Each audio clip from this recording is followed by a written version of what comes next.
Mani kasbim asli neyroortopedman. Bu bolamiz DTP. DTPni bilganlaringizdek 5 xil turi bor. Shundan 2 xil turi ko'pincha operatsiya qilinadi, 3 xil turlar operatsiya qilinmaydi. Operatsiya qiladigan turlar bu DTPni spastik turlari deyiladi. Mana bu yoz bolamiz bu DTPni diskinetik formasi. Bu diskinetik formada ko'pincha xato qilib boshqa joyda operatsiya qilishadi. Bu ikkilamchi muammolarga olib keladi. Aslida bu bolalarni operatsiya qilish kerak emas. Bu bolalarni faqat bularda ko'pincha qo'rquv hisobidan qochishlar bo'ladi. Shu qochishlarga qarshi lecheniya qilinsa, blokadalar qilinsa, misol uchun, ular o'zi bemalol bo'sh bo'ladi. Buni qanday tekshirish kerak? Bu bolalar kechqurun uxlaganda o'zi bo'sh bo'ladi. Tikka turgan paytda qochish boshlaydi. Bu qo'rquvlik hisobidan ko'pincha bo'ladi.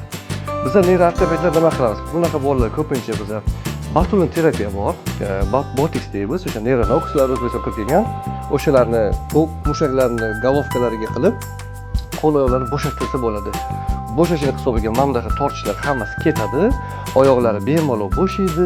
Ko'rsadagi hammasi bemalol. Hozir men misol uchun bu bolaga qaraydigan bo'lsak, mana hozir men tortganim bilan bu qattiq qotadi.